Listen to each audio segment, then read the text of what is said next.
David HaMelech was sitting in his palace anxiously awaiting news from the front, a most difficult front, because the enemy in this case was none other than his son Avshalom. On top of the tower stood David HaMelech's tzeifer, a kind of a guard or spy that would stand from a high vantage point, and he would let the king know if he saw anyone coming.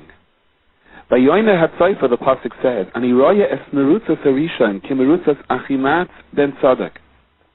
The first one who is running toward us, from the way he is running, I can tell it is Achimatz ben Tzadok. By Yomer HaMelech, so the king said, "Ish tovze, he's a good person. V'yotzoret tovei yavai." Good people like to bring good news. Now, in reality, there was good news and there was bad news. The good news was that Avshalom was killed, so that David's enemies and the uprising had been put down. The bad news was, Saif Kol Saif, David's son, was killed. Achimatz was not interested in giving the bad part of the news. He merely exclaimed to the king, "Vayomer, Baruch Hashem Elokecha, shesigar es hanashim asher nasu es yadam ba'adoni HaMelech." All those that attempted to overthrow the king have been locked, meaning have been taken prisoner. He specifically avoided relaying the news about the death of Avshalom. As a matter of fact, from the way he presented it, David HaMelech was almost misled to believe that Avshalom was alive. Vayomer HaMelech Shalom l'nar Avshalom, is my son alive? And Achimatz went on again to stress about what a great victory it was and how the king now has peace and tranquility. But as far as the status of Avshalom himself, that Achimatz said, "I don't know." The second messenger came with that news. When Yeshaya Hanavi says, the Rebbeinu Shalom can't wait to bring us the good news that it's all over, that Galus is history, that we are returning, an analogy is drawn to Achimatz ben Tzadok, who couldn't wait to come and bring David HaMelech the good news. And the Medrash understands from this, it is a tzikta de Rav Kahana, Shekol HaMelamed Tzneguria al Yisrael, anyone who brings good news, who wants to bring good news about Klal Yisrael, who wants to say nice things about them. HaKadosh Baruch Hu meroinen by the olam. HaKadosh Baruch Hu lifts him up. And the Psikta makes the most interesting Kalvachayim. Madach Achimatz ben Tzadok, who in reality wasn't bringing all that good news, because the fact is, he didn't know whether Avshalom was alive or not. But because of his attitude, because he wanted so much for the king to feel relieved, therefore he presented it, perhaps inadvertently presented the case in such a way that David HaMelech thought that his son was alive. And because of that, he becomes the symbol of whom HaKadosh Baruch Hu wants to lift up and to raise. So Misha Mulamed Tzanaguri al Banav Shel HaKadosh Baruch Hu, one who comes and looks to find chusin on the sons of HaKadosh Baruch Hu. In other words, someone who has an attitude in life, is always looking to try to find something nice to say about Klal Yisrael. Al achas kama v'kama. In what status does that put him? Teidalach shilkei. And I will prove it to you, says the Psikta de Rav Kahana. Shekol yomov shel Moshe. Throughout all the days of Moshe Rabbeinu, despite the tremendous praise that the Torah so often characterizes Moshe Rabbeinu with, however, this term, Ish Hu Elokim, we do not find Ad Shalimed Saniguria. Saniguria means one who teaches chusim and a defense for his people. Shenemer, as the pasuk says, V'zois habracha sheberach Moshe Ish Hu Elokim. This is the first time Moshe Rabbeinu is referred to as Ish Hu Elokim, and it is a result of a Zois habracha sheberach Moshe. It's a result of a pasha that begins with Moshe Rabbeinu's will to bench Klal Yisrael. The Rebbe Moshe from the Yershav Rebbetzin Levacha really asks, the term Saniguria means, as he said before, a defense. The Kateger is the prosecutor, the Senegar is the defense attorney. If anything, in Pashas Kisisa, Moshe was the great defender of Klal Yisrael. But over here, we don't see per se a defense of Klal Yisrael, we see a willingness to bench Klal Yisrael, to bless them. So indeed, he brings another girsa to the Medrash that says that Moshe Rabbeinu was not referred to as Ish Elokim Acha Bircha, until he blessed them, as opposed to Acha Limit Saniguria. But the Rebbe Moshe explains it's really not a contradiction at all. Moshe Rabbeinu's blessing of Klal Yisrael was a testimony that they are Ra'ui L'Bracha, that they are indeed worthy of the blessing. The Ber Moshe explains that the Medrash does not suggest that Moshe Rabbeinu was not worthy of the title of Ish Elokim until the last day of his life.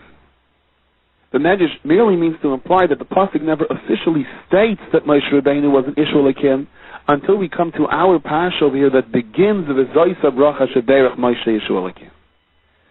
Moshe's willingness to bench Klal Yisrael. In other words, Moshe Rabbeinu's final communication with Klal Yisrael in the form of devoting himself entirely to their blessing, that is what triggered the pasuk over here to define Moshe as Ish Elokim. It can also be suggested perhaps that before a person's passing, his last act often defines his entire life, or the ratzon, the tshuka, his attitude, his mechus, the essence of his life. I know a story of a lady that was nifter several years ago, and she was taken to be buried on Har HaZeisim. And that was during the time that they had opened the tunnel underneath, and there were terrible riots going on, and it was mamish sakana. That day the Chevra Kadisha had already attempted several levayos, and they were pelted with stones, and either they were turned back, or it had to be done in great haste. And when her Aron was brought on Har HaZeisim, as if by cue, there was a ceasefire. There were no rocks, there were no stones, everything was peace and quiet. Her family was able to go out with her, everything was done properly with the greatest honor, and they had no problem returning to Yerushalayim. And as soon as they came back, the stones started flowing again. And her husband then remembered a story that happened many, many years ago. It seems that in 1948, a relative of this woman passed away. And there was a curfew. You couldn't leave the actual settlement. And this woman, a young girl, went out and argued with the British that they allow the funeral procession to pass through for this relative of hers. And they told her, you're out of your mind, you're going to be killed. There are bombs falling all over the place. There's mortar fire all over the place. There are bazookas flying in the air. Go back. And she stood there and begged and cried, and everyone pleaded with her, and she said she's willing to risk her life for this person that was very special to her. Just don't stop her. And the British soldier was so overwhelmed by her pleas, so touched by her devotion, that he ordered an escort for her. And the levaya was done slowly and with great honor. And now suddenly, here you have it. By her own levaya, once again, HaKadosh Baruch Hu steps in and stops the fighting for her. In a person's passing of this world, things happen that sometimes point out, personify their essence, what they really wanted down here. We saw with the passing of Rabbi Sher Zechayim L'Vracha. Right, the last deed that he did was bringing Klal Yisrael together, which is something that he worked on his entire life. And this is sort of a Kadosh Baruch Hu's testimony to a successful life, to a life of truly trying to serve Hashem. When Rav Shneur Zechayim L'Vracha passed away, so his Aron was brought to the airport. And there's one point where the Aron is loaded onto the plane, whether it's for security reasons or union reasons, that generally it's only the airport workers that lift the Aron and place it into the actual cargo place of the plane. But over here, it was the Rosh Hashiva, it was the great Gadol of Klal Yisrael, the person who had exhibited so much love, and there was much pleading and much winding of red tape, and permission was given for the Bachrim to carry the Aron directly onto the plane. At no point would he have to be carried by anyone else. And as he was put onto the plane and the Bachrim were leaving, they noticed there was another Aron there, of a Yiddish lady.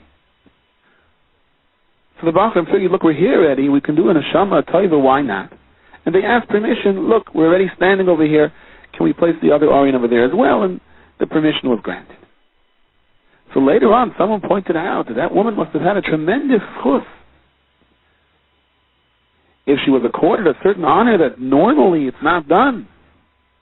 Rav Sher Zechayim L'Vracha said, he thinks there's a different shot. This was the way Rav Shneur lived his life. Rav Shneur Zechayim L'Vracha always treated the simple person with unbelievable respect. This is something I can attest to with my own eyes, and anyone who had any shaykhus with him can. The Pasha to Yid got the same smile as the most chashuv person. The Pasha to Yid, Yidden, child, who met Rav Shneur, received an unbelievable warmth from him. And he would go to amazing difficulties in order to make sure that no one's honor should be slighted. It didn't make a difference who it was, how big or how small, how old or how young. So here he himself was zeicha to this chus, that the Vachim should carry him all the way. And it was as if he cried out to them, and you're going to embarrass this other neshama that's standing right behind me and treat her like an ordinary person? Carry her also. That's how he lived his life. So he was able to convey those instructions even from Gan Eden, even from the Olam HaEmes. And in a sense, that's what the pasuk is saying here. The Zayis habracha, asher derech Moshe ish Elokim es b'nei Yisrael lifnei Mosai. Lifnei Mosai. Moshe Rabbeinu's last deed, his transition, physically, from this world into the world beyond, is personified by an act which represents the will of his entire life, what he endeavored, what he hoped for his entire life. Some people dream about winning lottery tickets. Some people dream about a nicer house, about security. Moshe Rabbeinu's dream was, how can I bench Klal Yisrael? The Zayis habracha sheberech Moshe ishul ekim es b'nei Yisrael lifnei Mosai. Moshe Rabbeinu's relationship to Klal Yisrael was bracha. How can I be mishpia to them? How can I give over to them? And that's how he left this world with. And that's why over here he is defined as Ishu Elokim. It is not to suggest that he wasn't Ishu Elokim until then. It is to suggest that this is the Torah's testimony on the life of Moshe Rabbeinu. From the way he leaves the world, you can see who he was. The Skvedet Rebbe Zachayin Levracha. Before he passed away, he was in Meshunadik Yisurim. Terrible, terrible pain. And he refused to take painkillers because he wanted to be alert until his last moments. And what did he do with this clarity of mind until his last moments? I heard from people that were there. Ve'edaf bracha. Who needs a blessing? Bring me names, he cried, in his Yisurim and pain the last moments. So-and-so doesn't have children. May the Rabbeinu Shalom help him with Zeresh Kayama. What was that other person's name? So-and-so, his name. He needs a shidduch. Will the Rabbeinu Shalom help him? May all his children be zeicha to shidduchim. So-and-so needs a refuah. And that is how he left the world, begging and crying for names, pleading that with his last chutzim over here in this world, he should be able to leave a bracha for someone else. We mentioned this many times. The Chavetz Chaim once sent shluchim to a certain old man, a gavir, who didn't have any children. And they were going to ask him to leave at least some of his money for the yeshiva, so it should be his chutz for his neshama. And the person heard what they had to say, but he was reluctant to agree to anything. He said he would have to make a decision where he was going to leave his money. Ultimately, where did he leave his money to? There was a certain hospital in Poland that did research on how to heal sick dogs, and he left all of his money to that institution. Absolutely nothing for any of the yeshivas in Europe, absolutely nothing for any of the Hachnasas Archim organizations, for any Chevra Kadisha, for any Chesed organization. No Yid was going to benefit from what he did, and as a matter of fact, not even a human being was going to benefit from what he did. So the Shaluchim that had gone to him and tried to explain to him, what do you have to lose? It will be a chus for your neshama. They felt so despondent, such failures, and they came back to the Chavetz Chaim and they told him what happened, that of all places to leave his money. So the Chavetz Chaim said, you don't understand. A person has to be zeicha. The last couple of moments when a person makes decisions that's going to affect his neshama from here on in, he is guided. And he is guided on the basis of how he lived his life. Because he showed no appreciation to Torah throughout his lifetime, therefore, Min HaShamayim, they put this idea into his head. You know, a great place to leave money to is to a hospital for a sick dog. The Chavetz Chaim explained to the Shluchim, it's not your fault. That person was not Zeicha. If he didn't live his life that way, then Min HaShamayim, they weren't going to let him to leave his life that way. The Ber Moshe Kotzer Medrash in Kehelas Rabbah Perik Gimel Yud Ches.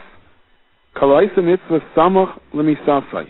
Doima shloi haisa midas sitkasi chasera ki im oisa mitzvah v'hishlima. If someone leaves this world after performing a mitzvah, it appears to present a situation where this person had completed his life. He had completed his shlichus over here. And the only thing he was missing was just one more mitzvah, one more drop of icing on the cake. And with the hashlama of that mitzvah, his neshama now returns perfectly to Shammai. The respective brachas of both Yaakov Avinu and Moshe Rabbeinu was a hashlama to their life. And that's why Rashi says, "V'zayis habracha sheberach Moshe Yishu Elikim el bnei Yisrael lifnei Mosai." Rashi stresses samuch lemisasai. Well, if Yaakov and Moshe wanted to leave this world in the course of their last mitzvah, which would be their final touches on a lifetime effort, and in the case of Yaakov Avinu and Moshe Rabbeinu, their lifetime effort was to bench Klal Yisrael. It's interesting to note that Kedushas Levi says on the pasuk in Pashas Noach, "Ki oischa re'isi tzadik lefonai v'dar hazeh." We know that Noach is faulted for not having been Moshe Nevish himself for the sake of the people of his generation, to be mispower for them. Now the term tzaddik means righteousness. Moshe Rabbeinu is the epitome of the term tzaddik. Why? Because he spent his lifetime trying to be mavzik the actions of Klal Yisrael before HaKadosh Baruch Hu. Klal Yisrael means to be good. They want to be good. They are good. So the Rebbeinu Shalom, in praising Noach, also gave him a little bit of musar. You, on the basis of your own actions, may be a tzaddik. But to be a complete tzaddik in terms of your relationship with the people around you, for that, we're going to have to wait. We're going to have to wait for Bidar Hazeh. Bidar Hazeh refers to the Dar of Moshe Rabbeinu. As the pasuk says, Zeh Moshe, Ki Zeh Moshe Ha'ish. It is only then, when you're in a Neshama Noach, which will be Kolo in the Neshama of Moshe Rabbeinu, and indeed in the Midrashim and in the Zohar, there's an allusion to the relationship between the Neshama of Noach and that of Moshe Rabbeinu. Then you will be Misakein, the true term tzaddik. Because then tzaddik will not define your own actions in life, but tzaddik will define your limud zchus on Klal Yisrael. You're always having a nice thing to say about Klal Yisrael. Probably one of the most basic rules in grammar is that a sentence does not begin with and. The word and, A-N-D, is always in the middle of a sentence. It combines two things. How can you begin a sentence with and? You're starting a new sentence. What are you connecting it with? You definitely don't begin a paragraph with and you definitely don't begin a whole new chapter with and. What's interesting, though, is that lahavdol in Lashon Kodesh, we seem to find exactly the opposite. For example, every Masechta begins Daf Beis, not Daf Aleph. Why? The Vel says a var to show that as much as you've learned, you always have to remember you have never really begun. Often, even brand new parshiyos begin with a vav, and we know that a vav at the beginning of a word is the equivalent to and. Vav Moisiv al Inyan Rishon. Vav is a vav hachibur. The truth is, the Torah hashkaf is that nothing is really brand new. Ein chadash tachas hashemesh. Everything in life is part of a sequence. Life itself is a script from day number 1 until the last day. And each thing flows into something else. Novel experiences, brand new experiences, new challenges in life, the ups and the downs, they're not really new. It was all part of the master plan. Another noikivitz boy mamata, a person doesn't bump his finger down here in this world. Everything is predestined. Our responses to the changing situations in life depend on our previous responses. Mitzvah gereris mitzvah. The more betachin, the more emunah, the more mysterious nevish we apply to any particular incident in life, gears up our batteries for even more betachin for the next challenge. And Rahman from the opposite is true as well. So everything in life is connected. The last parsha in the Torah begins, Ze Zais Habracha. And this is the bracha, this is the blessing, Asher Beirach Moshe, Ishu Elokim Es Bnei Yisrael, Lifnei Moshe. We've already discussed the Medrash. The Moshe Rabbeinu was never referred to as Ish Elokim. Despite all of his greatnesses, despite all of his accomplishments, his Mesiras Nefesh for Klal Yisrael, the splitting of the Yam Suf, the bringing down of the Torah, everything that happened until now did not warrant the title Ishu Elokim until Asher Beirach Moshe. What was the icing on the cake? What would be the jewel in the crown of Moshe Rabbeinu's life? That he was zeicha to the epitome of bracha, v'zayis habracha sheberach Moshe, and once he was committed with all of his essence, these last moments of his stay on this world, to bench Klal Yisrael, to give over that bracha, he is referred to as Ishu Elikim. However, why does the pasuk begin v'zayis and this? And is a chibur, and connects. What is this connected to? Zok the Arachaim HaKadosh, let's take a closer look at the last psukim in Parshas Hazinu. The last psukim in Parshas Hazinu are difficult psukim for Moshe Rabbeinu. The Yedaber Hashem o Moshe b'yetzem hayom hazeh leimor. The yetzem hayom is in the middle of the day, whether Klal Yisrael likes it or not, there's nothing they can do to stop it. There are 3 times in the Torah it says b'yetzem hayom hazeh. When Noach went into the Teva, because the people of his generation said, if we're going to see Noach try to save himself, we're not going to let him. We'll just bring axes and smash the Teva.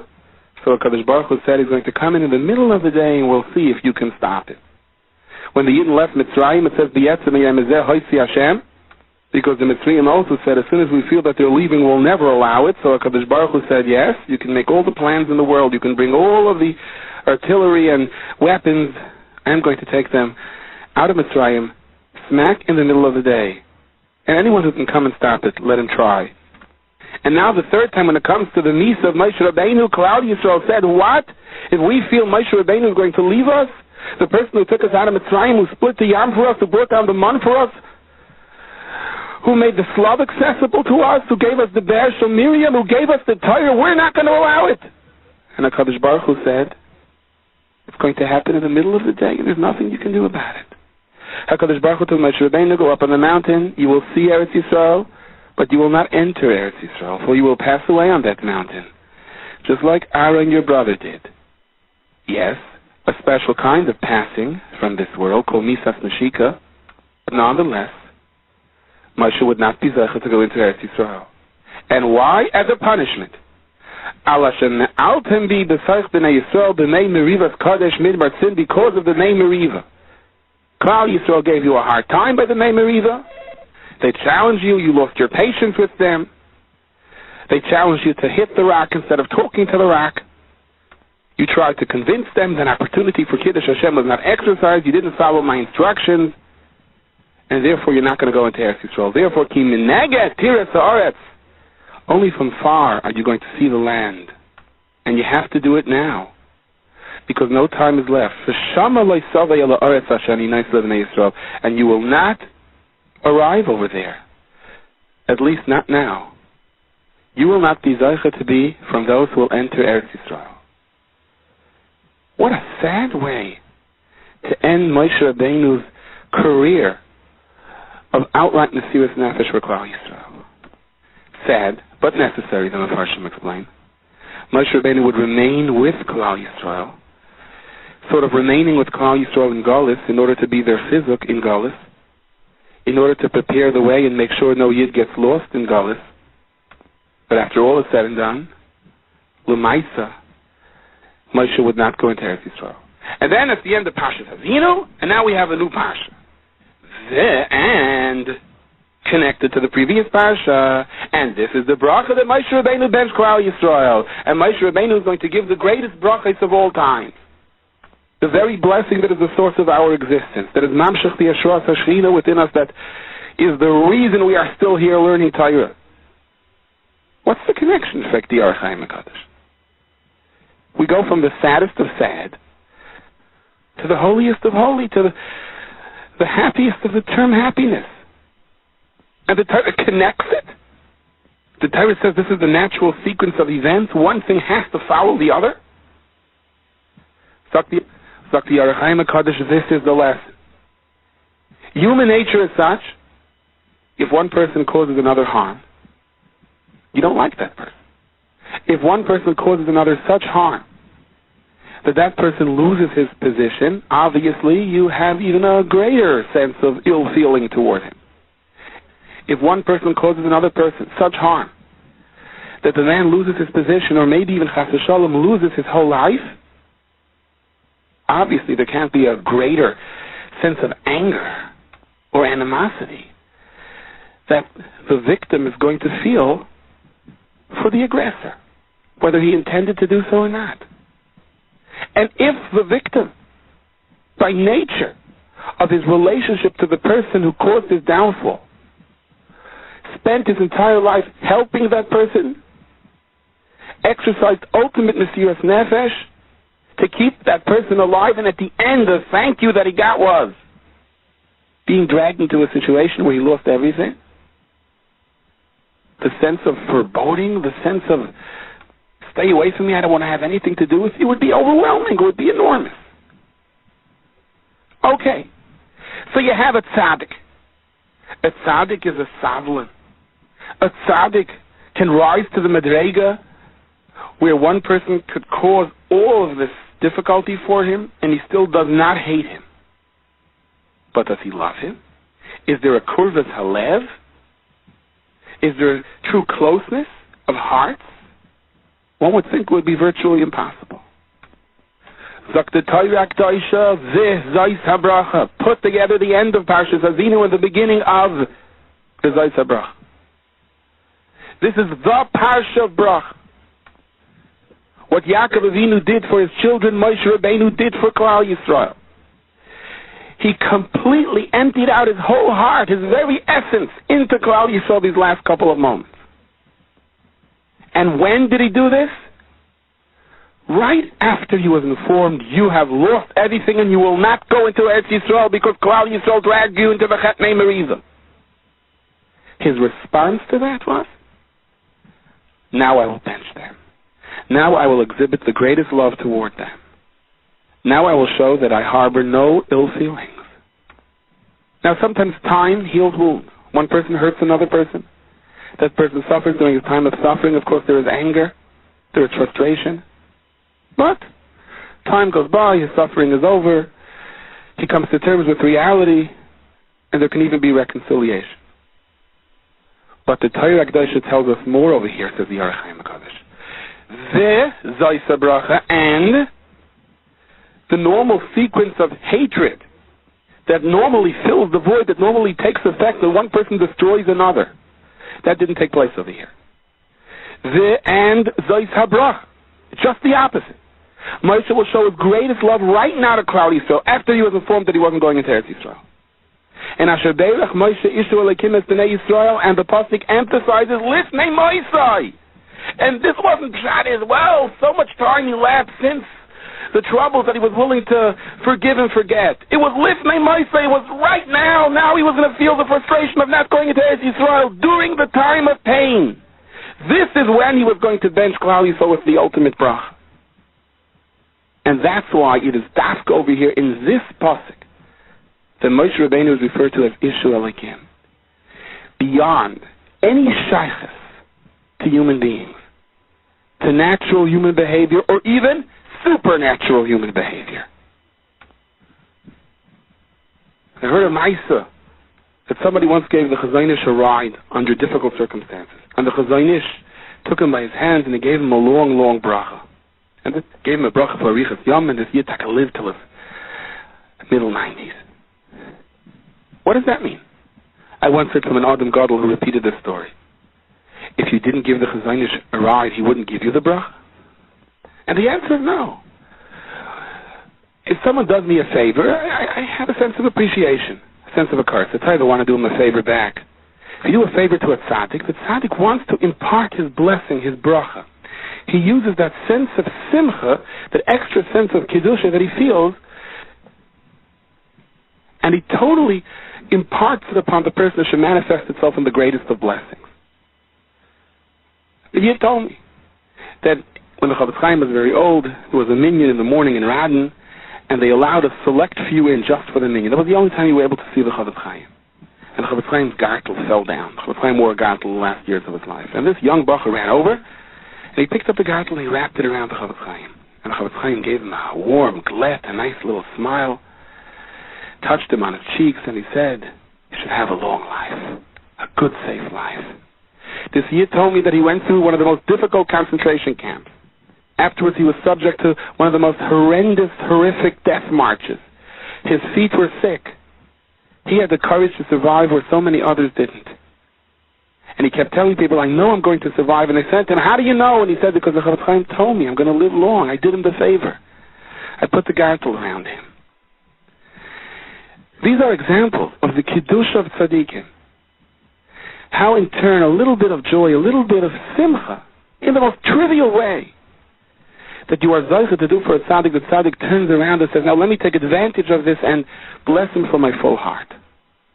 Here the pasuk is saying about Moshe Rabbeinu, Ishu Elikim, that he was able to take frustration and pain that they caused him, and he turned around and gave them the greatest bracha and greatest blessing forever.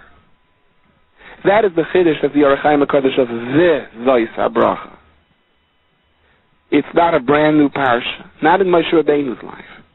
It wasn't that he turned a new leaf and said, okay, I'll forgive you, let me bench you anyway. Somehow, this was the natural sequence of events. Then there's a second step that the Orach Chaim HaKadosh stresses in the Zeis HaBracha. Moshe Rabbeinu didn't want in any way that his bracha should interfere. There should be any friction with his bracha and the brachas of the Avos. And therefore, this Zeis HaBracha, Moshe Rabbeinu took into account of the Orach Chaim HaKadosh the bracha that Avram benched Yitzchak, that Yitzchak benched Yaakov, that Yaakov benched his children with. He wanted to make it clear that this is in addition to those brachas. This is a toisus on those brachas. I want to reiterate the original brachas that you already have and add to it. So according to the second Shana, the Orach Chaim HaKadosh, the Zeis HaBracha connects Parshas Zeis HaBracha to Parshas Vayechi. The way the Ber Moshe of the Yerush Rebbe Chaim HaBracha explains it, Yaakov Avinu originally understood. He laid down the blueprint of the brachas, and Moshe Rabbeinu would carry those brachas to fruition. And he says that's why the lashon is the Zeis HaBracha sheberach Moshe Ishu Elikim as Bnei Yisrael, as opposed to Am Yisrael or Shiftei Yisrael, because the same bracha that Yaakov Avinu gave to his children, this bracha was now put into place through Moshe Rabbeinu. The Ber Moshe, however, has a little bit of a different explanation to the Vav here in the Zeis HaBracha. Klal Yisrael had been listening to a very difficult drasha here from Moshe Rabbeinu. Moshe Rabbeinu would end with the brachas, with the ultimate blessings, but the beginning of the drasha was a difficult pill to swallow. It had the Teichach in Parshas Kisavai. Parshas Nitzavim had its shares of warnings. And even in Parshas Avinu, Vayomer Astira Panim Mehem Era Machrisam, the Torah warns of difficult times. Klal Yisrael listened to difficult words. Ki eish katcha bi'ati v'tikad at shel tachtis v'taychel eretz v'yevulu v'telahid moizdei harim. Golus was not going to be easy. Mechutz t'shakol cherev v'mechadorim me'ima. The armies are marching with their sword outside. When the person runs into his house, he is so frightened that his own heart gives him no peace and destroys him. How many times did Klal Yisrael unfortunately live out these experiences in our pages of Galus, in the history of the years? Klal Yisrael listened to this, and they were told by Moshe Rabbeinu that it could happen, that it's going to happen. And now finally the difficult part of the drasha is over, and Moshe Rabbeinu gets to the last thing, and that is the bracha. The Vav over here in the Zeis HaBracha explains the Ber Moshe from the Yerush Rebbe Chaim HaBracha, straightens out a very important misconception. You would think, okay, there's going to be tzaras and trouble, and then comes the bracha. The and then comes the bracha is more than that. This Zeis HaBracha. Ultimately, Moshe Rabbeinu promises Klal Yisrael, when the time of bracha comes, then you're going to look back at your sufferings of the past, and you're going to understand that they were also blessings. Were blessings in disguise, and that veil could have been very thick. But you could have not been zeicha to this bracha unless you had to first face those challenges.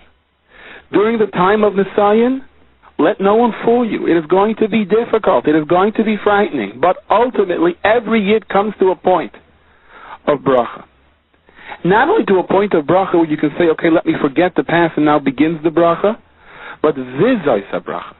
You will come to the point where, and you will now realize that all of these experiences was bracha. Because if not for those, you could have not reached the pinnacle, the plateau that is going to last forever after.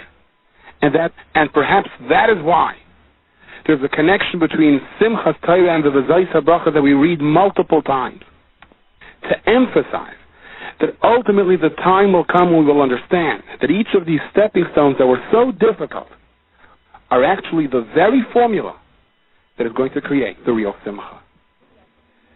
The Kli Yakar was known throughout all of his drashas to stress the union of Hasmada. He himself was a tremendous masmid.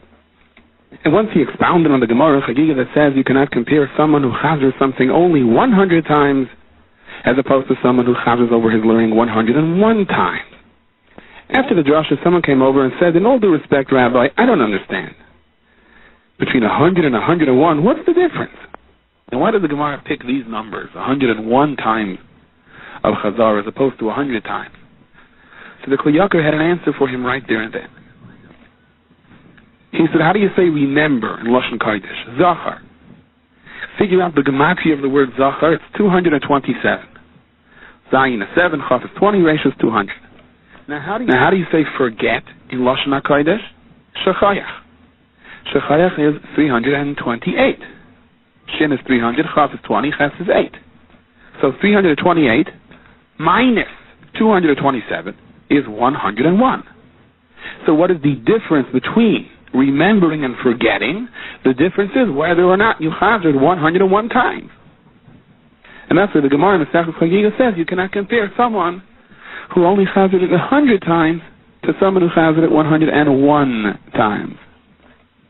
We're going to be reading in Parshas V'zayis habracha, this Simchas Torah, the pasuk that is the basis of chinuch. It's the first word that a child is supposed to speak when he learns to talk. Torah tziva lanu Moshe Moirasha Kihilas Yaakov.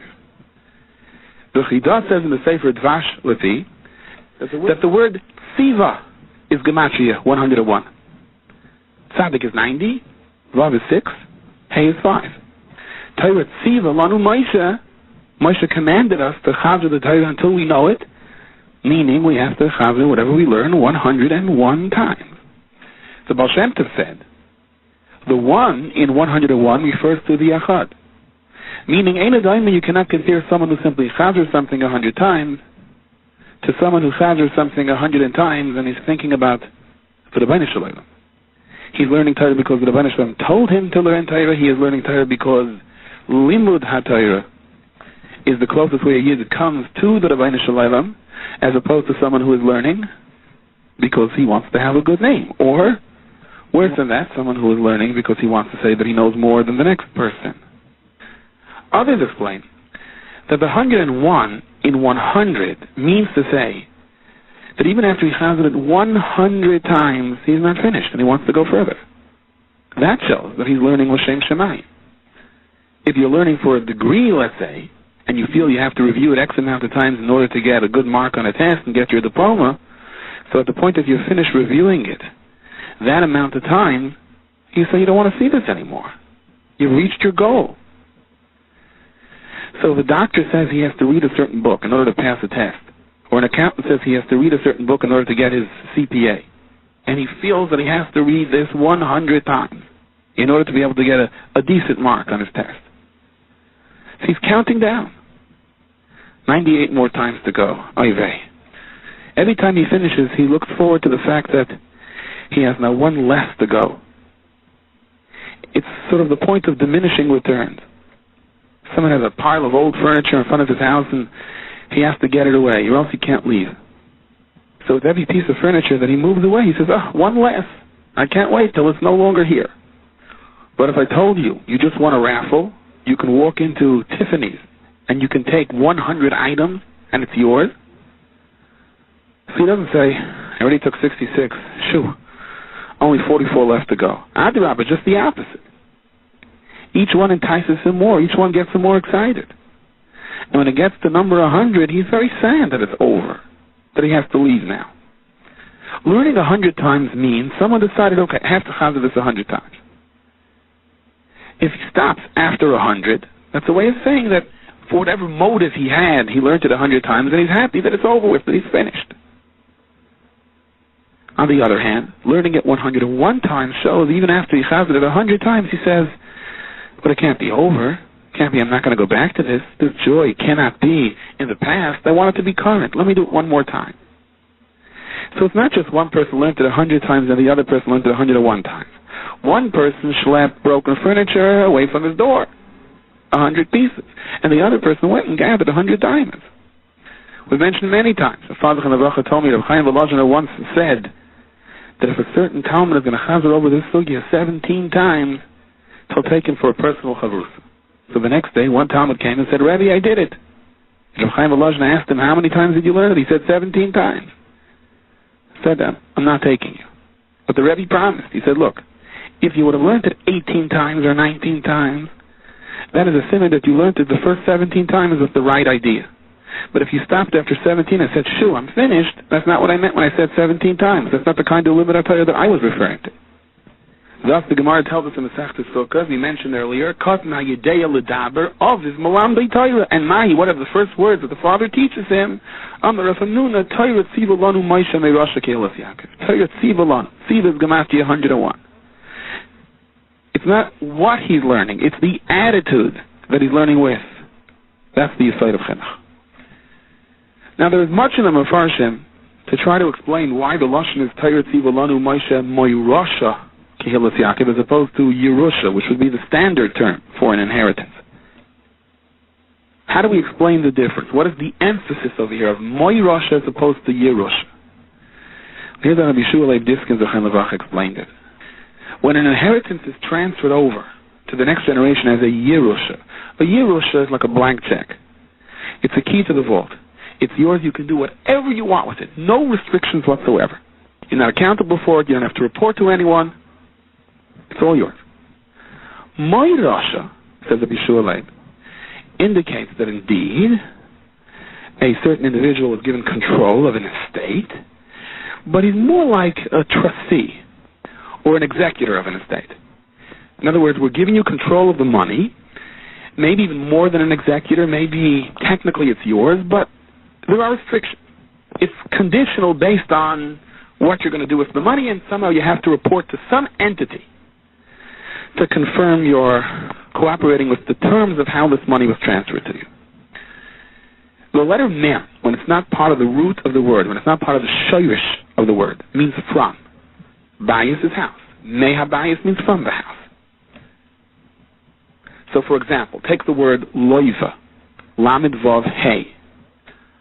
The loiva is the one who borrows money. The malva, when you add a mem to the beginning of the word, it means the one who lends money from him to someone else. A shliach is an agent. Mishalech is the one who sends the agent. So Yerusha means it's all his. The inheritance is mine. Moirasha means someone is transferring it to you, but there's some connection to the one who's giving it to you. In a sense, you're like an agent from the person that you're receiving the inheritance from to carry out with this money what he wanted you to carry out the money with. Or at least you have to adhere to certain restrictions. Can't do whatever you want with it. It's interesting. He points out that in the entire Torah, the term Meirash is only applied to two things. One is Eretz Yisrael. Eretz Yisrael belongs to us, but it's conditional, that we adhere to a certain standard in Eretz Yisrael. And the Torah. Torah, Tziva Lanu Moshe, Meirash Kehilas Yaakov, our pasuk. Dr. Yeshua Diskin. You have a country, the king passes away. Even if it's the king's son who takes over. But it's a whole different world. It could be that all of the prisoners are released. The king's son wants to assert power. So he bedafka dismisses his father's ministers. It's a different world. So the king inherited a malchus. He takes the malchus from his father, but it's a Yerusha. He does whatever he wants with it. That's not the Torah. The Torah is transmitted from generation to generation. There are Gedolei Torah in each generation, but no one can change anything. We are all committed to how Moshe Rabbeinu gave us the Torah. The Torah is a Yerusha for us, yes, in one way. On the other hand, it is a Moirasha. We're trustees and executors. We may have a tremendous amount of control, but we are still limited to the rules of the one who set up the trust, or the one who set up the estate. HaKadosh Baruch Hu gave it to Moshe. Moshe wrote it down, and Moshe gave us the framework of how we are to carry out the Torah in our generation. It doesn't make a difference how the generation views things.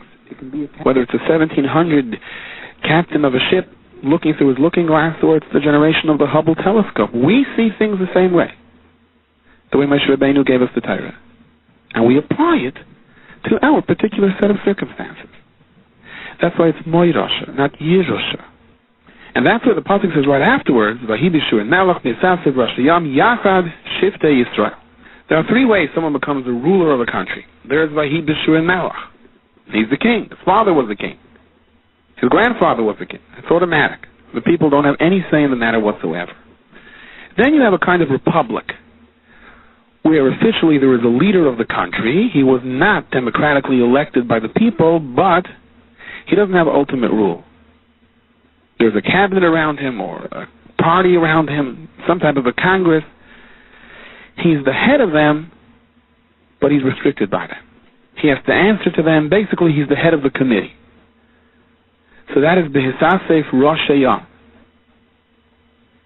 Then you have, sometimes, an individual who is elected by the people for the people. Democratically elected. He is in control. That is the third kind of ruler. And for that the pasuk says, Yachad Shiftei Yisrael. A king runs a country one way. His son, the different king, may run a country a different way. Parties with a particular political objective run a country one way, and then in democracy anything can happen. But there are definitely going to be changes from one leader to the next. Dr. Yeshua, this is the message of the pasuk. Torah Tzivulanu Moshe, it is Meirasha Kehilas Yaakov. Torah Moshe is transmitted from generation to generation, and it doesn't make a difference whether it's Vahi B'Shur and Melech, whether it's Besasev Rosh Hayam, whether it's Yachad Shiftei Yisrael. The regular forces of change, the regular mechanics of how leadership is created and transferred are totally irrelevant to us. Those change from power to power, and for us it's the same Torah Tzivulanu Moshe, which is a Meirasha for Kehilas Yaakov throughout the ages. Rav Moshe Chaim Levracha once said, imagine, a Kala goes out to buy her Shabbos Leichter, one of the most happy occasions in life. And the first time she lights those Shabbos Leichter, it's even a happier occasion. But how can you compare that to a mother who calls in her daughter and says, here, we just found these. And she unveils a beautiful set of Leichter, and she says, this was hidden by your great-grandmother during the war. It now comes to you as a Yerusha. And she tells her about the life of her grandmother. And the Kala takes these Leichter with trembling hands, and the mother tells her, it's yours, my daughter. You carry on now. Imagine what she feels like the first time she lights these Leichter. It's a different kind of joy. And that is the kind of love that should rise to the surface when you open up a Gemara explained of Moshe. It's Torah Tzivulanu Moshe, but not just something that we received, it is Meirasha Kehilas Yaakov. Your grandparents risked their lives, gave their lives for this. It's your Yerusha. The Avnei Nezer was one of the greatest Goinim in his time. The Kratzke said, you know why his father was zeicher to have the Avnei Nezer? That once in his town, his father went into the Beis HaMedrash, Purim, and he sat down to learn.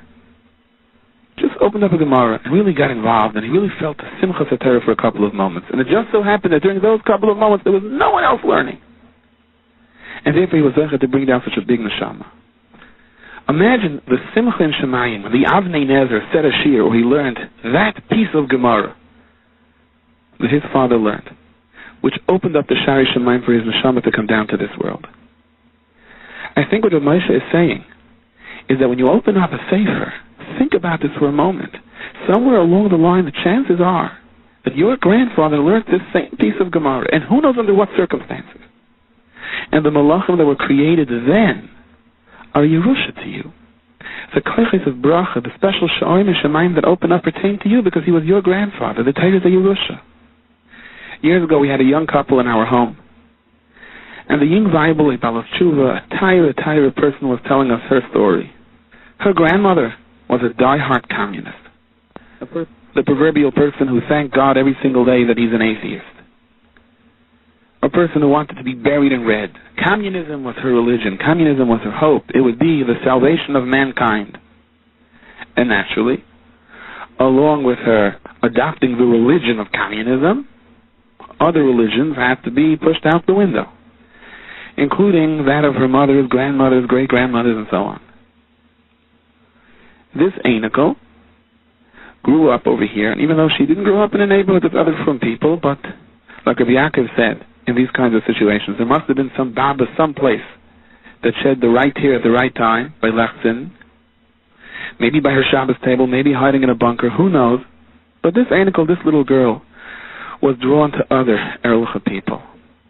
And she was, you can't say retaught her heritage, because she was never taught, and she was attracted by it. And once she came home, and she decided, emphatically, that she's going to tzin lecht, because there had not been Shabbos lecht in her house for who knows how many generations. Her grandmother, who was raising her, said, absolutely not. And when the young girl made it clear that she was going to do it, whether her grandmother wanted or not, and if she couldn't do it at his house, she would move away someplace else, so the grandmother said, fine. But you know what? If you're going to do it, at least do it with these. I don't want you taking gifts from anyone. So the grandmother climbed up on a step stool and pulled out from the back of some forgotten closet 2 huge brass leichter. What is this? I've never seen this, grandmother. My mother used to use these, she said. It's much safer for fire. Not that I have any sentimental feelings, the grandmother argued, or at least tried to convince her granddaughter and herself. But these are safer. They won't topple over. If you're going to tzin lecht, use these. So excitedly, she went to grab her lecht. And as she was about to put the lecht in, she noticed that there was still some wax left over from the melted candles the last time these leichter were used, which could have been about 70 years ago. So like your mother told you, that if you're not going to clean it up, no malach is going to come and clean it up. It's going to stay there forever. No one ever took the wax away. These leichter may have been smuggled out of Russia across an ocean. There may have been another generation that was blackmailed into spitting at it instead of lighting it. But the wax was still there. And this young woman described to me her emotions when she took her live candles and lit them, placed them, and she watched the wax of her Shabbos candles melt into the wax of her great-grandmother's candles, who lit these Neirois 70 years ago, hoping against hope that her children should remain Maminan in the Rabbeinu Shalom. I felt my great-grandmother's hand along mine as I lit it, as if our neshamis were joined. There was no question about it. She was standing next to me. I'm surprised that my tears didn't extinguish the lights. My tears? Was my grandmother trying to hide one of her own as she saw the candles flicker and quickly turned away? I think she was. A Yerusha is something, whether you like it or not, is transferred to you. Imagine, says the Dubna Maggid, a person has a menorah, and he is prepared to sit the entire night and learn by this menorah. There is enough oil to go the entire night. Unfortunately, as he sits down and makes himself comfortable, he reaches for his coffee and inadvertently topples over the menorah, and there it goes. The oil spills on the floor, and he now has to endure a night of darkness. Not a pleasant situation. He may be rather angry at himself for being so clumsy. He lost a whole night full of oil. However, says the Dubna Maggid, that isn't half as bad as the following scenario. Suppose a person purchased this special oil. He was told this is a very special oil. You're going to see why. Pours it into his menorah and he sits down to learn. And he indeed learns the entire night by the oil of this menorah. But he wonders what's so special about it. And he looks at it in the morning. And he says, you know, not a drop of this oil used up. This is amazing. This is beyond belief. Wow. This oil is worth millions. What can be worth more than something that simply doesn't get consumed and you can keep using it? And he is so excited that he starts jumping up and down, and the menorah topples over and it spills out. And there's no way for him to lift the oil out of the floor. It seeped right into the sand floor, and he cannot purchase it again. This person begins to cry and scream.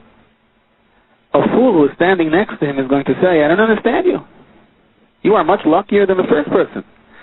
The first person knocked over the menorah at the beginning of the night. He had to endure a night of darkness. You were able to learn the entire night. However, a chacham will understand why the second person has more reason to cry than the first. True, the first person lost the value of oil for an entire night, and he had to sit in the dark the entire night. Hopefully he was able to learn about that. But the second person, true, he made it through the night, and indeed he had a delightful night, full of full of lechtigkeit. But he realizes in the morning what a precious commodity he has, unmatched, cannot be replaced, and he loses that. He lost something which is irreplaceable.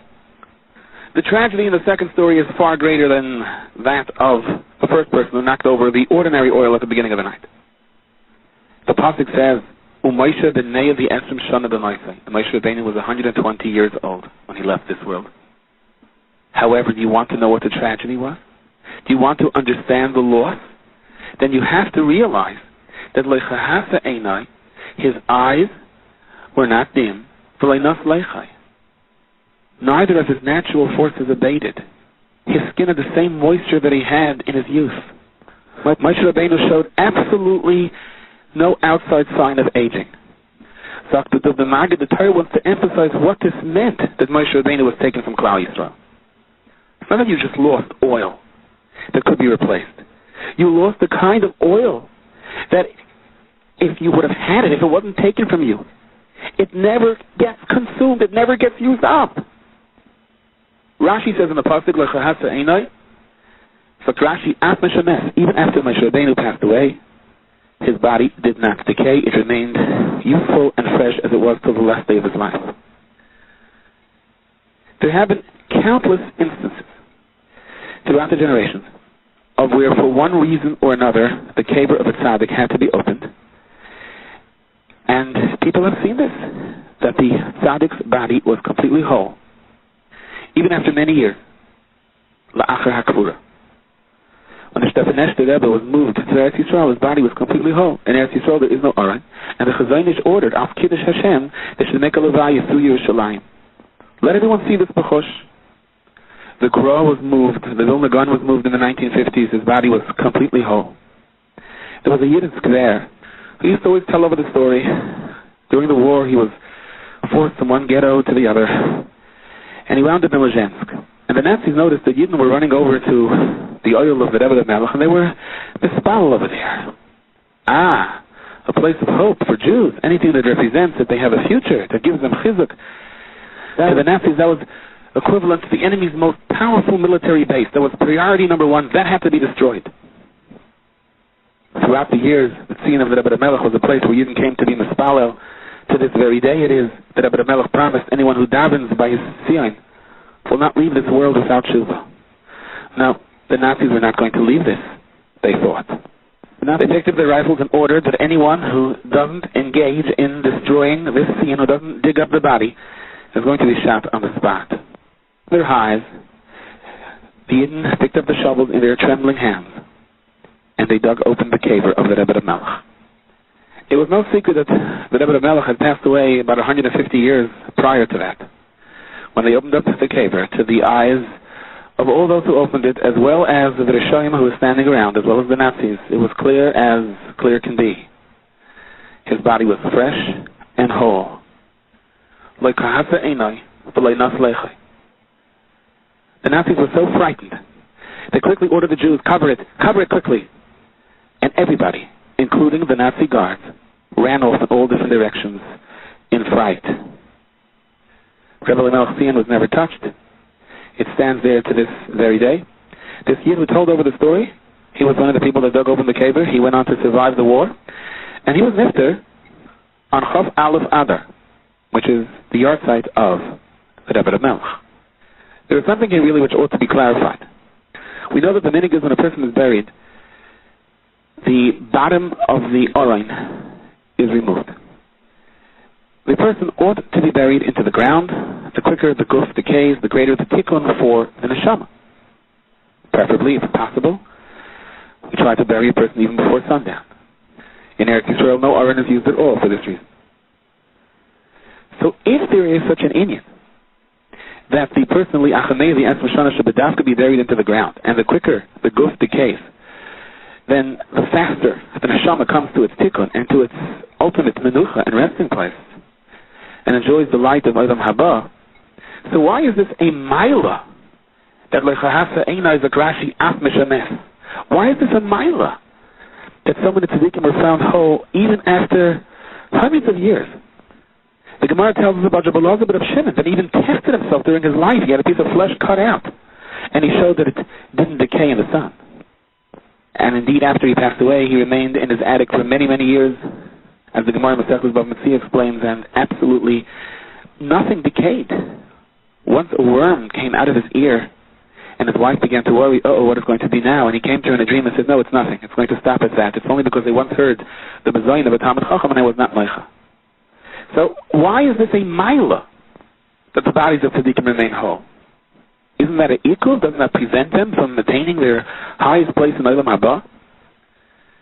The Bir ha'inyan, as the Sfarim explain, is as follows. The reason that the neshama doesn't attain perfect happiness until the body is decayed is because if there is a mashu of chait on the guf, so kol man the guf is still in existence, the neshama has to deal with that. The neshama has to be cleansed of that. That doesn't mean the neshama is in Gehenna, but there is some equal, there is some prevention over there of the neshama reaching its loftiest place in Gan Eden. The full joy of the chuppah and the canopy that is prepared for tzaddikim, that is prepared for every person after his tikkun.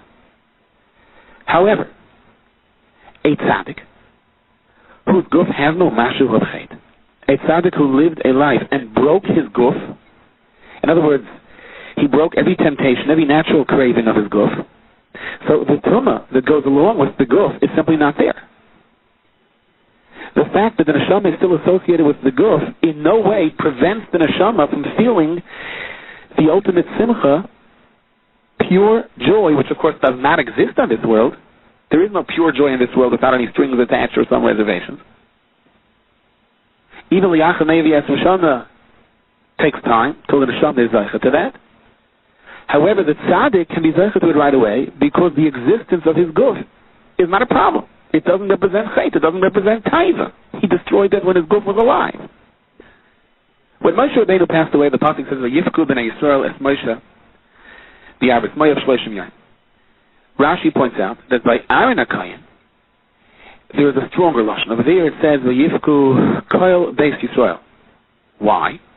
But Rashi, because Aaron HaKohen was roid of shalom and nice and shalom, ben yesh l'reyehu, he always made peace between one person and another, and between wife and husband. Therefore, everyone cried. The women, the men that got back their shalom bayis, the machloikis that had destroyed families, which Aaron HaKohen was able to put together, scharims and akavas, everyone cried. But when Moshe Rabbeinu, not everyone was there to appreciate the loss. So you don't have the lashon of kol beis Yisrael. Shua Lev Diskin, the Brisker Rav, asked the kasha. He says, it's very zach to say over here, when we come to the end of the Torah, and the Torah is now heaping the ultimate praise on Moshe Rabbeinu and leaving us with these words, the shvach of Moshe Rabbeinu. Should we say over here that in these last psukim in the Torah is also indicating, also sending us a message that you should know, not as many people cried by the Levai of Moshe Rabbeinu as they did by Aaron HaKohen? Isn't this to some degree a pchisas hakavod, a pagam in the kavod of Moshe Rabbeinu? The Maril Diskin said a myrdik of art. He says, this is not a pagam in the kavod of Moshe Rabbeinu. This is one of the milas of Moshe Rabbeinu. Aaron HaKohen was the most popular person in the world for Klal Yisrael. He was roid of shalom, the oy of shalom. Aaron HaKohen met everyone. He made them feel like they were his best friend. They were chashuv. They were important. He gave them a new lease on life just by looking at them. He was mekarav asabriyas. The whole stature of Aaron HaKohen, his whole environment was moli ahava. That's why Aaron HaKohen generated the anani hakaveh that surrounded Klal Yisrael and created the environment of love and protection and security. There was not one person that had anything against Aaron HaKohen. Aaron HaKohen could afford to do that because he was the Kohen Gadol. He was not the Rav. Moshe Rabbeinu was the Rebbe of Klal Yisrael. He had to paskin shaylas. He had to be machriya and a machloikis. He had to deal with dinei Torah, where sometimes the answer is clear, you're right and you're wrong. When you're in that position, says the Maril Diskin, It is impossible to satisfy everybody. If you are forceful and honest, then inevitably there has to be someone who's going to be displeased. You have those who don't have the courage to stand up for what is right because they are concerned with their public opinion, with their public relations. And as a result, things go unchecked. As a result, certain things that the Rav has to be Misaki never get fixed because you don't want to step on toes. But that's not a Maila. That's a Chasar. Dr. Maril Diskin, this is what the Torah is telling us. Yifku b'nei Yisrael es Moshe. You're right. The Aaron HaKohen, it says, Kol Beis Yisrael. Not to take anything away from Aaron HaKohen. Aaron HaKohen was the epitome of love and ahava and chizuk. But Moshe Rabbeinu had a different job. Moshe Rabbeinu had the job of teaching Klal Yisrael. And the teacher has to engage in both small daicha v'yamin mekareves. The Rav who paskins has to sometimes tell someone he's wrong. And as a result, by Moshe Rabbeinu was talking about Yifku b'nei Yisrael, it wasn't called Beis Yisrael. But that was the mile of Moshe Rabbeinu, not a hasarin in Moshe Rabbeinu.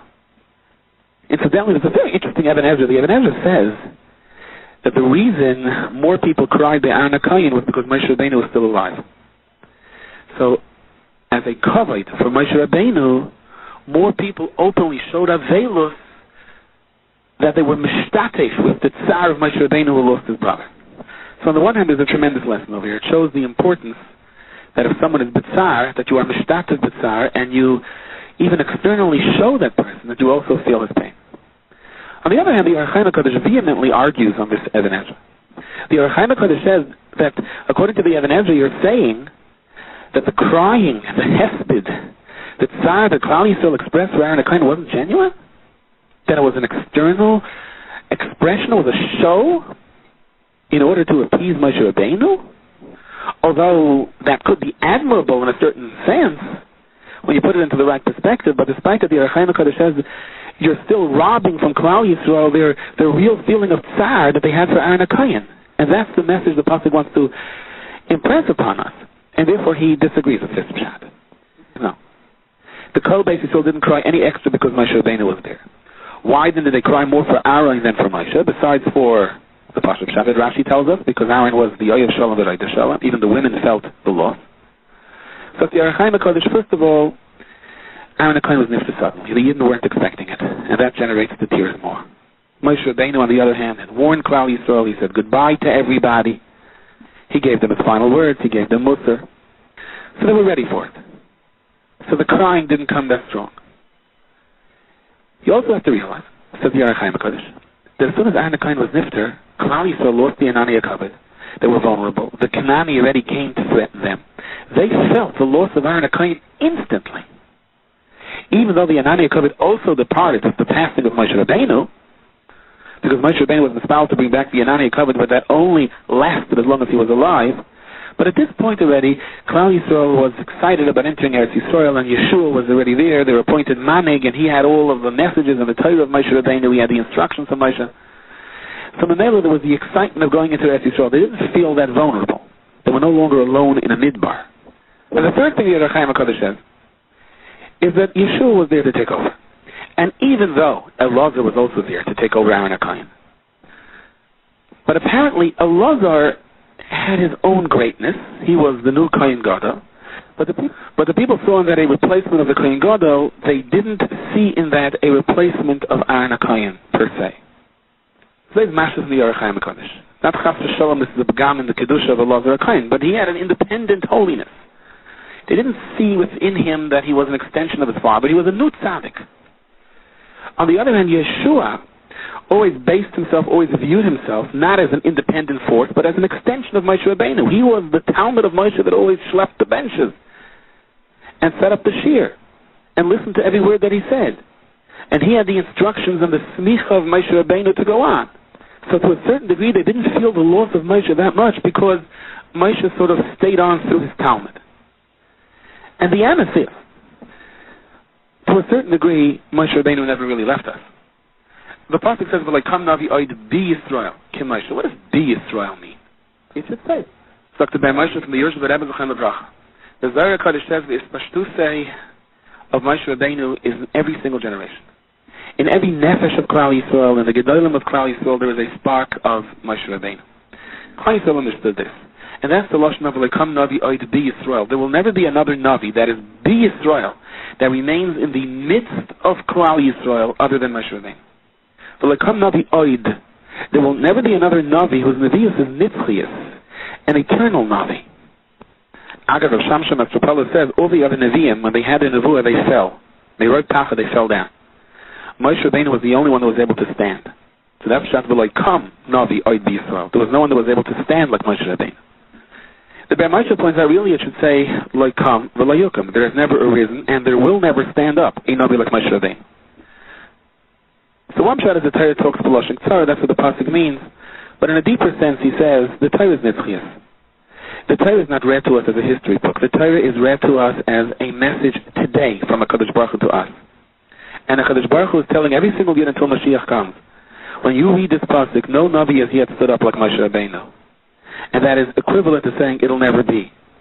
For Moshe Rabbeinu's Nevuah goes on, and each year that we are Zoicha to be Messiah in the Torah, then there is a new Ispashtusa de Moshe, a new Kiddush of Moshe Rabbeinu, that simply raises us to a higher level and gives us a better understanding or a better opportunity to understand Bereshis Bara Elokim and further.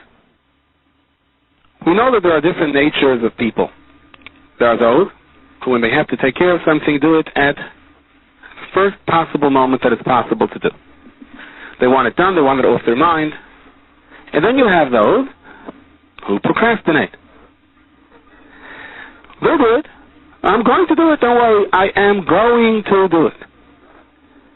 And then you have those that'll never do anything unless they get a phone call and they're told either in the next 10 minutes or the deadline is over or we'll never have the chance again. That's the only way they do things. Some people build their sukkah right after Tisha B'Av, and some people build it out of sukkah. The pasuk says, the Zois habracha sheberach Moshe ishu elikim es b'nei Yisrael lifnei Moshe. Lifnei Moshe. Why now? Such Rashi, because he couldn't wait any longer. He knew it was lifnei Moshe, then lo yachshav eimosai. So he had to bench them. But it sounds like, without properly understanding this, that is, it sounds like Moshe Rabbeinu waited until the last moment. And when there was no choice, it was listening Moshe, he benched them. Why couldn't Moshe Rabbeinu bench them before? Why did he have to wait until Im Lo Yachshav Eimosai? Sefer Shem Yishmael says a murder Gezart. A bracha is only as good as the makabel. A blessing sometimes really depends on the ability of the person to be able to receive the blessing. I can have the most expensive wine in the world, the sweetest wine in the world, but it's hard to me to give it to someone unless he has a glass. The bigger the glass, the more I can give him. The cleaner the glass, the better the wine is going to taste. The nicer the glass, the greater the impression the wine is going to make. Moshe Rabbeinu was willing to bench Klal Yisrael from day one. But Moshe Rabbeinu knew that each day that Klal Yisrael was with him, and each day that they learn Torah, they become better and better. And as a result, Moshe Rabbeinu waited for the last possible moment because he wanted the makabel, the people who receive the bracha, to be in the capacity of receiving the maximum amount of blessing. And if Moshe could have waited longer, he would have waited even longer.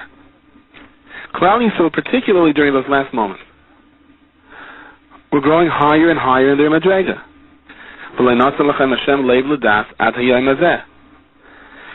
They acquired a certain relationship with Moshe Rabbeinu that they didn't have until then. It took 40 years to cultivate. It took 40 years of purifying themselves by eating man and drinking the B'Shel Miriam and by being surrounded with the Ananiya Kavod to reach that madrega, to reach that level of being able to be makabel and understanding Moshe Rabbeinu. Had Moshe Rabbeinu been given more time, he would have waited even longer, because the keli to receive it would have been an even better keli. But he couldn't wait any longer. He knew this was all the time that he was given. The brachas of Moshe Rabbeinu, explains the Shem Yishmael, are nitzchias. They go on forever and ever. It's pashtusa de Moshe b'chol dar v'dar. Moshe Rabbeinu was shown every single generation until Mashiach comes. In all the tzaddikim of the generation, there is a spark of Moshe Rabbeinu, the Zohar HaKadosh says. This idea that Moshe Rabbeinu waits until the last possible moment, so we get the maximum of the bracha, also repeats itself every single year. The way we go through the Chamisha Chumshei Torah, the way we live with the Chumash the entire year, from Bereshis to the Zayis HaBracha, that determines our capacity to be able to receive the bracha that is instilled with us every single year when we read the Zayis HaBracha. And the Shem Shmuel says that this really answers a kasha which always bothered me. Why do we make the Siyum of Chumash after Rosh Hashanah and Yom Kippur? Wouldn't it have been appropriate that we should finish the Zayis HaBracha on Erev Rosh Hashanah, or the last Shabbos of the year? So every single year we finish Chumash. Then as soon as the new year begins, the first Shabbos after Rosh Hashanah, we should start reading Bereshis. But yet no. Chazal instituted the cycle of Chumash so that B'davka, the Siyum of Chumash, extends itself into the new year, and we only start Bereshis after Sukkot. The answer is, says the Sefer Shem Shmuel, because we're different people then. After Rosh Hashanah and after Yom Kippur, after we have purified ourselves, after we have done Tshuva, after we've gone through the phase of Tshuva Me'ira, and we've gone into Sukkot, the phase of Tshuva Me'ahava, and we're zeicha to sit in the shadow of the Shechina, in the Sukkah, which is compared to a chuppah between Knesset Yisrael and HaKadosh Baruch Hu. After we have reached this madrega of purifying ourselves to the best of our ability, now we want to take in the bracha. The V'zayis HaBracha Sheberach Moshe read to us on Simchas Torah finds a nicer and bigger keli to be poured into than it would had it been read to us at Rosh Hashanah. Along these same lines, Rav Schwab in the Sefer Me'en Beis HaSha'eva points out a fascinating thing. The Ramon Arachaim Sin and Tafresh Samachtes Paskins that on Simchas Torah we make a Suda. Why? Because you were zeicha to finish the Torah. What is the makar for this? Well, we know that when Shlomo HaMelech was only 12 years old, Hashem appeared to him in a dream, and the Rebbeinu Shem said to him, ask. You have a wish, ask for what you want. And what did Shlomo HaMelech ask for? To his credit, he asked for wisdom. He asked for chachma, leiv shemeya, for a heart that understands, an ability to be able to judge his people and to listen to his people, and to have the wisdom and the insight that it takes to guide them properly. So Shlomo HaMelech was given to a certain degree the ultimate of the Shari Chachma. All the gates of wisdom were opened up for him, and what did Shlomo HaMelech do as a result of this? He made this great party, this tremendous Suda. Amr Rebbe Lazar, says the Medrash in Shir HaShirim, Mikan she'oisen Suda l'gam l'shal Torah. So from Shlomo HaMelech we learn that when a person acquires knowledge and wisdom, he should make a Suda. But this is schwer. There seems to be a difficulty here, asks Rav Schwab Zechan Levracha. Shlomo didn't finish the Torah. He didn't sit and ponder over the words of Torah. HaKadosh Baruch Hu gave it to him as a gift. So maybe, if HaKadosh Baruch Hu gives us the Torah as a gift, and we wake up one morning and suddenly, that's it, the whole Torah is on our lips, we open up Sefer after Sefer and we can quote it, back and forth. If you wake up one morning and suddenly you realize, whole Shas Bal Peh and whole Shulchan Aruch Bal Peh and the Pri Megadim and all the Paiskim and all the Mefarshim, that's the reason to make a Suda. But the fact that we struggle our way through the Torah with our limited understanding, maybe that's not a reason for a Suda. How can Shlomo HaMelech Suda, when he was given this gift in his dream, how can that be a raya for us making a Suda on Simchas Torah, or in general, the whole concept of a Suda by Yisiyim is derived from here? Well, what's the connection? So the Shalom explains, if you understand the purpose of a siyum, or what the simcha of a siyum is, then you'll see the connection very clearly. When we finish a Masechta and we say Hagen Allah, so what we're asking is an opportunity to relearn the Masechta again. And after you've learned a Masechta from cover to cover, and then you start learning it again, then you're zeicha to totally different insights. You understand things from a whole different perspective, from a complete perspective, from an overall perspective. You can't compare the second time you learn something to the first time you learn something. Now you can start being mechadish chidushim. You can understand what Tosfos' kasha really is, what the Rashba's teretz really is. You understand why these Mefarshim have to work things out so that the first mission in the Masechta is consistent with every line of the entire Masechta. Imagine what Schwab explains. Learning Masechtas Yevamos from cover to cover, and then beginning the first Mishnah. It's a different world. If you've never learned Masechtas Yevamos before and you begin the first Mishnah, you may understand some of the isolated ideas line by line, but you don't have a clear picture of what's really happening, of why the Rishonim explain things in certain ways, of what the really Seidos are. And the same is true for every Masechta. I know some very chashuv Megiddo shiurim that have been giving shiurim for decades. And every summer, even though they know they're only going to cover 10, 15, 20 blocks over the course of the year, depending on where they are giving their shiur, they spend the summer beforehand learning that particular Masechta from cover to cover.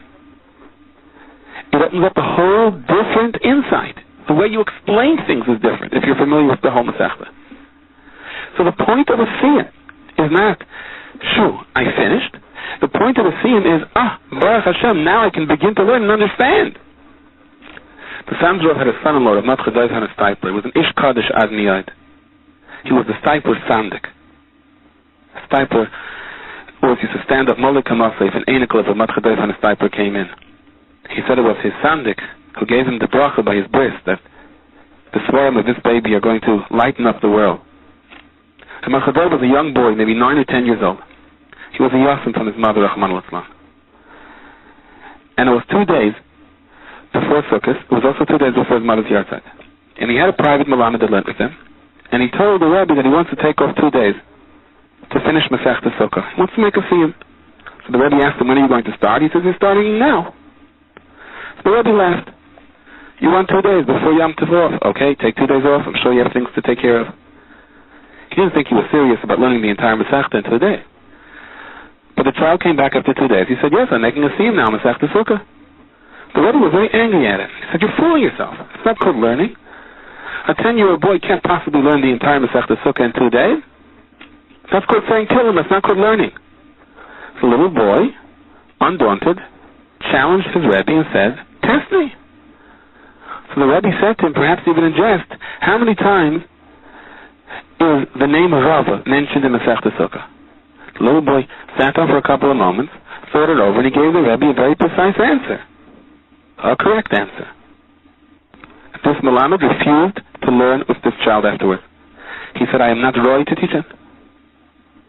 His ability to understand and to comprehend goes far beyond what I can convey to him. You must find him someone else. What is the great Moses in this story? The amazing child who was able to learn the Masechta in 2 days. And remember how many times Rabbi's name is mentioned? That's one Moses. The other Moses, what a realist this Malamed was. If this child can be Tosfos the entire Masechta in such a short period of time and see it so clearly, how can I fool myself to suggest that I can still teach him? If he can be Tosfos the entire Masechta from beginning to end, so miraculously, when he starts the beginning of the Masechta, now he can be privy to such insights that's far beyond my ability to be able to convey to him. How true to himself and to the child this Malamed was in admitting this. So many times I've heard some Yidden who struggle through a cycle of Daf Yomi. We went to Shiurim, we slept, we were up, we chazered, we listened, we don't know how much we retained. But then I would hear from different people, you know something? The second time around, I realized I understand it so much more now. Obviously, something in my subconscious mind at least is there from the first time. It's only now that we realize it. So I went through Masechtas Bava Basra the first cycle, I listened, I didn't really think that I retained anything, but the second time I learned it, it was so much clearer. And I told him, I want to tell you something. I don't know about you, but I'll tell you the truth. The first time I learned a black Gemara, all I see is meaningless words. The second time I learn it, I begin to dream about a possible connection between the Kasha and the Teretz. The third time I learn it, I begin to see, in my own superficial way, this is pshat. And the first time I learn it, I feel I'm ready to understand. I'm ready to think I understand it. The joy of a siyum is not I finished. The joy of a siyum is now you're ready to learn. Now you're ready to understand. When Shlomo HaMelech woke up that morning, and he knew right away, this wasn't just a dream, that the Kadosh Baruch Hu really granted him the Leiv Sheineyah, and he now had this gift of Chachma. Shlomo ran to make a tremendous Suda, V'yal Oilus V'yash Shlom V'yas Mishta L'chol Avadav. But don't miss the point of the Suda. Why did Shlomo make a Suda? Because he said, now when I'm going to open up a Masechtas Yavamis, now I'm going to understand what it is from a perspective that I could have never seen till now. Now that Kol HaTorah Kula was gifted to him. The joy of Simchas Torah is not that we got through another year. The joy of Simchas Torah is now when I begin Bereshis, it's going to be a different Bereshis. Because there's one more time that I finished the whole Chumash. So perhaps that is another reason why we don't finish the Zayis HaBracha before Rosh Hashanah, begin Bereshis after Rosh Hashanah, which would appear to be more orderly. Because that would totally mislead us as to what the objective of a siyum is, as to what the joy of Simchas Torah is, as to why the Chassan Torah or Chassan Bereshis gives Kiddush. When the Balkara finishes those words, Li'enei Kol Yisrael, the great joy, the great simcha, the reason for dancing, the reason for singing is now I can begin Bereshis on a much higher level, on a much deeper level, on a much more mature level. And I should already begin to think about the next Zayis HaBracha, next Simchas Torah. Because my ability to relate to those brachas are going to depend on just how well I do from the beginning of Bereshis and on. You know, Chazal ask, why the Torah was Koveya Sukkos during the month of Tishrei? After all, if it is a Zeichel Yanani Kavod, so it should come along with Pesach.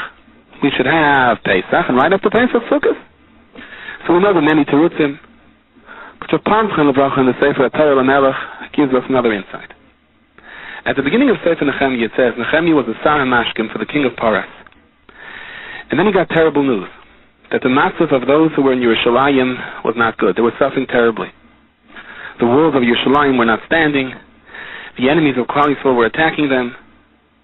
And when Nehemiah heard this, he was overwhelmed with grief and sorrow, and he cried. When he came to serve the king noticed his grief on the face. And the king was very upset with him. The king said, Medua Panecha Rayim, you're not sick? To serve the king with a face like that is tantamount to an evil heart. It's an act of rebellion. And Nehemiah was frightened. He was in a great sakana. So he told the king the truth. And he asked permission to go up to Yerushalayim and to help rebuild the wall. So what do you see from here? Rav Pamchon Levracha explained that sometimes the ultimate act of rebellion is when you serve the king with a sour face. As if to say you're not happy that so-and-so is the king. On Rosh Hashanah and Yom Kippur, the Eibishter once again reinstitutes his malchus on the world. And then HaKadosh Baruch Hu draws us into what is really an intimate relationship between Knesset Yisrael and HaKadosh Baruch Hu, as explained earlier. The Sukkah, the Tzeilah, the Menusa, the shadow of the Shechina, it's like a chuppah. And what is the greatest thing that the Avdei HaMelech can do for the king? A smile. To show that they're happy that the Malchus of the king has been reinstituted. And that is the kasha between the Yom Neroim and Chag HaSukkot. That's what has to follow each other. And that perhaps is another reason why the siyum of the Zayis HaBracha and its continuity to Bereshis on a higher level has to come dafka after Rosh Hashanah. It has to come during a time of simcha, during a time of joy. Because our ability to understand Torah and to receive the Siyata D'Shmaya, to really internalize the Torah, depends on how happy we are to have the Torah. The more we show on it, the more HaKadosh Baruch Hu is willing to give us. This shiur is distributed by Kol Hadas, 11 Stei Chemet Street, Yerushalayim. For donations, please call 02-5383999. Fax 02-538-0267. Post Box 57035.